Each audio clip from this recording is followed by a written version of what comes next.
Okay, so we are back here at the adventure, and what have we got going on? We have got, we've had to make some choices here. We can either stay in the tavern, talk to the bard, sell swords, head into the Warrens now, secure some lodging. You know what? I think I should probably secure some lodging here for the night. Vam decides not to chase shadows into the warrens just yet. Best to be rested and ready. You flag down the tavern keeper, the broad-shouldered woman with the scarred eye. She sizes you up, sword, bow, mercenary stance, then nods. Upstairs rooms are 2 silver a night, extra if you want your boots polished or your gear watched. Okay, yeah, I thought I was going to say washed. Breakfast, bread, and stew. No fighting or you sleep in the gutter. Agreed? A few of the sellswords chuckle at her words, clearly familiar with her rules. The warmth of the fire, the smell of meat, and the heavy ale all press against the weariness of the road.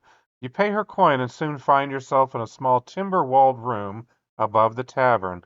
The bed is rough but serviceable. A shuttered window opens to the sounds of Hawkmoor streets below, and the door has a simple iron knock. Night falls in Hawkmoor. The city outside is alive even in the dark. Bells tolling from the distant towers, laughter and brawls in the alleys, the clatter of hooves and wagons in the streets. Somewhere to the east, a haunting flute drifts through the night. You rest, gathering your strength. By the time the moon climbs high, you are ready. The hooded figure's words echo in your head. Find the door marked with 3 slashes in the warrens. Midnight. Don't be followed. All right, the next move. Head straight to the Warrens. I think I should probably show up early. Let's do that and just do a little bit of scouting. Bam slips out into the streets well before midnight. The tavern's warmth fades behind you, replaced by the cold bite of Hawkmoor's night air. Lanterns flicker along the main thoroughfares, but as you push deeper into the warrens, the lamps grow fewer, the alleys tighter, and the shadows thicker. The warrens smell of smoke, damp stone, and too many bodies crammed together. Beggars huddle in doorways, urchins scatter at the sight of your sword, and the occasional drunk slumps against a wall. It doesn't take long before you find it, a weather-worn door at the end of a crooked lane. It's wood scarred with deep slashes. No light leaks from within. The street around it seems too quiet, as though the locals know better than to linger nearby. You watch from the shadows, keen-eyed. Across the way you spot a pair of rough-looking men pretending to dice in the gutter, eyes flickering, often to the door. A thin woman in rags, sitting still as stone, muttering prayers under her breath. Though her gaze seems sharper than a beggar's. A high window above the alley creaks open slightly as if someone is watching from above. The moon creeps higher. Midnight is close. Bam must choose now how to proceed. Wait and watch? Approach the door directly. Confront the dicers.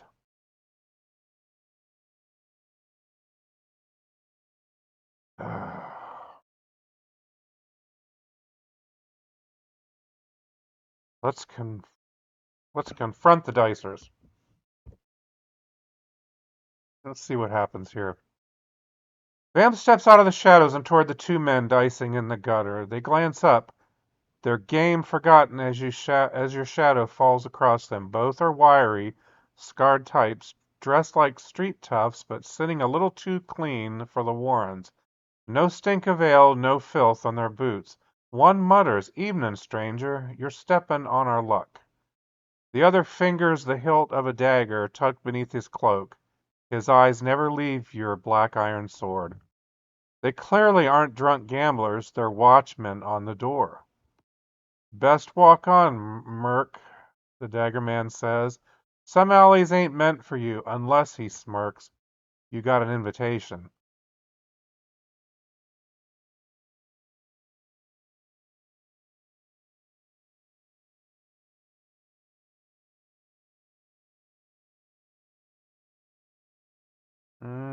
going to be my choices? I think my choices here. I think I'm going to go ahead and flash the invitation. I don't want to really fight these guys. They might just be nothing more than guards. That's going to be my guess. Let's go with that. I don't know if that's the right choice or not. I feel like they're there just to guard. Vam lowers his voice and repeats the exact words the hooded figure whispered in the tavern. A door marked with 3 slashes. Midnight, don't be followed. The dicers freeze, their feigned smirks faltering. They exchange a quick glance, the kind that carries more words than speech. Then the daggerman rises slowly to his feet. He tips his head toward the scarred door. Then you're expected. The other man gathers the dice, pockets them, and mutters, "Inside, quietly, and God's help you if you ain't who you say you are." One of them raps 3 times on the slashed door. From within, you hear the scrape of a bolt. The heavy door creaks open just enough to reveal darkness beyond. A faint, cool draft wafts out, carrying the damp, earthy scent of stone cellars. All right, Vam's next move here. Step inside immediately. Pause at the threshold. Feign hesitation. Well, we've got some choices to make. Let's think this one over. I think I'm going to pause at the threshold here. Why not? We're going to do a pause. Vam halts at the threshold, one boot just inside the spill of darkness. His hand rests casually on the hilt of the black iron sword, but his voice is steady. Before I step into a hole I can't climb out of, who waits inside? The door pauses mid-creak. From within comes the sound of shuffling boots and a low rasping chuckle. A lantern flares dimly, casting a faint glow on stone steps descending into the earth. A voice, smooth, confident, yet with an edge like a knife's whisper, answers. One who deals in secrets and shadows.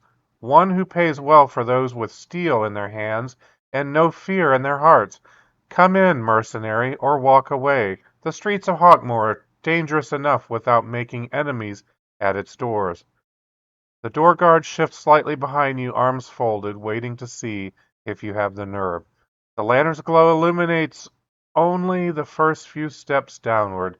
Beyond that is nothing but deep dark. All right. Well, looks like we are at the limit right now for GPT-5 for my free plan. So I'm either going to have to consider upgrading, or what we're going to do is we're going to meet up and continue the journey in a little bit. There we go. So, all right, we're going to try a little dark mode here on the screen. Maybe that'll cut down the glare on my glasses. I don't know. But we are in what the AI wants to call the Warrens of Hawkmoor, which in the original setting there's no district by that name, but we're gonna work with it anyway. So we are outside of this door. And we got a decision to make here. Press for more answers. Try to sense danger. I think I want to do a. Let's just try typing in number 3 here. I want to check for any danger. There's one thing I've run into, at least in the last adventures, there's a lot of bad stuff. Vam takes a steady breath, letting the noises of the Warrens fall away. He sharpens his senses, peering into the shadowed stare and listening past the rasping voice. The air is cool and dry, the kind of chill that clings to underground cellars and crypts. The faint lantern glow is real, not a lure of sorcery, and you catch the echo of at least 3 sets of boots shifting below, trying not very well to stay quiet. But there's no edge of immediate ambush. Whoever waits inside expects you to come willingly under your own power. This is a meeting, not a trap sprung the moment you cross the threshold. Okay, well that's good to know. Uh, let's go ahead and try to enter. We're gonna have to risk it here. Vam steps forward into the darkness, the door closing with a heavy thunk behind him. The stone steps descend into a low vaulted cellar lit by a single lantern on a hook. The air is cool, tinged with damp stone and faint incense. Three men in plain cloaks linger at the edges of the chamber, their hands close to hidden blades, watchers, not greeters. At the center, seated behind a rough oak table, is the one who spoke, a tall figure with sharp features, his hood drawn back. His black hair is streaked with silver despite his youth, and his smile is all charm without warmth. The silver ring you saw earlier gleams on his hand. Ah, familiar. He gestures to the empty chair across from him. Vam Crowsong, mercenary, follower of Gede, you've made the right choice stepping through that door. Hawkmoor is a city that feeds on the strong and the cunning. Serve me, and you'll have coin, weapons, and a chance at the crypts beneath the old city. Refuse, and you'll have enemies before dawn. Ooh, I don't know if I like that. The three cloaked men shift, silent reminders of the threat behind the offer.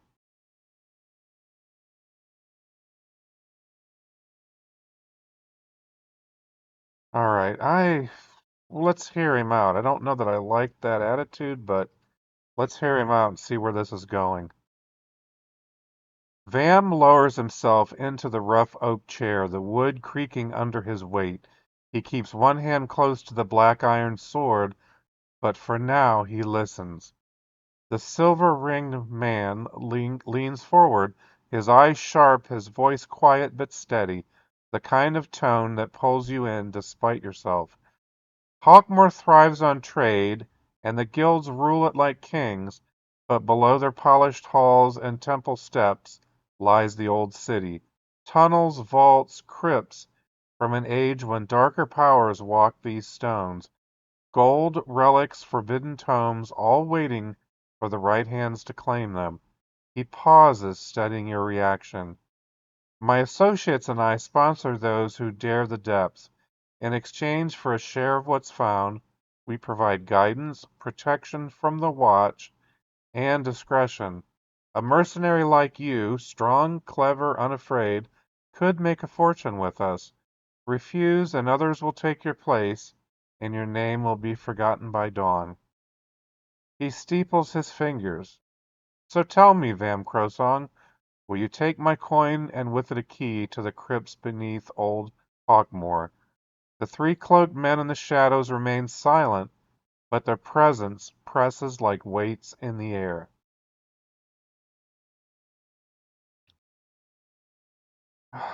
So what percentage? I don't even know, right? Like, what are these guys doing? They're gonna give me like 1%?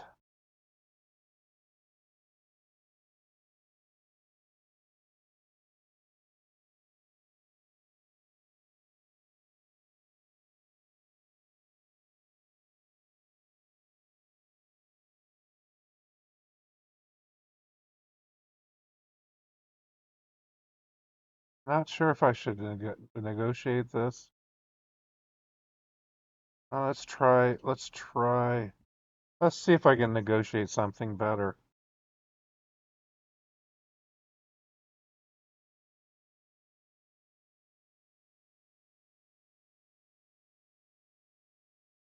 Vam narrows his eyes, resting his hands on the table instead of the sword hilt. Coin's one thing, but I don't serve blind. If I'm to risk my blood in your crypts, I'll have better terms, more freedom, less leash. Otherwise, I'll walk out that door now. The silver-ringed man chuckles softly, but it's not a warm sound. His smile sharpens like a blade catching the light. A mercenary who bargains at another man's table without knowing the cost. He gestures lazily, and the three cloaked men step closer from the shadows, hands on their weapons. Hmm. Is a mercenary who forgets where he sits. You will take my coin on my terms. Share of spoils, loyalty in deed, silence in word, or you will leave here without my protection and without your tongue. Ooh, I don't really like that. That's not really what I want to be doing. The air grows taut, heavy. Your attempt to bend the deal has backfired. He respects your boldness, but will not budge. I think it might be time to go and grab the rest of the company of Red Iron before long here because I may have just walked into something with this guy that I don't really want to be a part of. You know what? I don't like these terms. I'm sorry. So I probably got an enemy. Oh boy, let's see what happens. I just don't like the deal. Vam rises slowly, pushing the chair back with a low scrape against the stone floor. He keeps his hands visible away from his blade, but his eyes never leave the silver-ringed man. Then I'll walk. Hawkmoor has no shortage of shadows, and I'll choose my own. But hear this: no man owns my tongue or my sword, not you, not your guild, not the crypts. The silver-ringed man's smile doesn't falter, but the room seems to grow colder. He lifts one hand, and the cloak enforcers halt, though their hands linger on their weapons,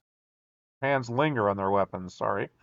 So be it. Walk free, Vam Crowsong, but know this: Hawkmoor is a city of debts and knives. You've just earned both. When we meet, it will not be at my table. Ooh. The door behind you creaks open. The guards outside eye you warily as you step back into the moonlit alley of the Warrens. The slash door closes with a heavy thud, sealing you out. So here's our consequences. Vam has refused the shadow deal, sparing his freedom but earning a dangerous enemy in Hawkmoor. The Silver Ring Man and his network will remember your defiance. You're still left with knowledge of the crypts beneath Old Hawkmoor and their promise of gold and peril. Oh my. I think I may need to find allies or go grab some of the other company of Red Iron, perhaps. Um, I'm thinking that we're going to find some allies.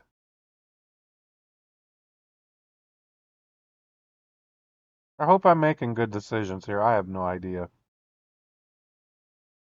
Vam knows Hawkmoor is no place to tread alone, not with enemies already brewing in the shadows. You turn your boots toward the brighter streets away from the warrens, choking alleys. Soon the clamor of Hawkmoor's nightlife swells around you. Hawkers closing their stalls, watchmen harassing merchants, and the occasional brawl spilling into the street. Back at the tavern the fire still burns, and the crowd is as thick as before. A fresh song rises from the bard's lute, and mugs slam against wooden tables. The room is full of hard eyes and empty purses, but also blades for hire. You scan the crowd, searching for those who might take coin and oath. The three sellswords at their table still huddled over a map. They look rough but seasoned. The bard who now sings of gold under Hawkmoor, where only the brave walk free. His eyes gleam as if he knows more than he sings. A dwarven warrior at the bar, alone, drinking with quiet purpose. His armor is battered but solid, and his warhammer leans against the stool. A pair of cloaked adventurers arguing in hushed tones in the corner, their voices sharp, their coin purses heavy. All right, so we got some decisions to make here back at the tavern. We'll take a look at that. I think we're going to pause this video for now, but when we come back, we're going to see if we're going to maybe look at bringing some of these guys in, perhaps bring back some of the people from the company of Red Iron, who we had a really good, successful adventure with. Um, Definitely got some thinking to do between now and then, but look forward to seeing you then.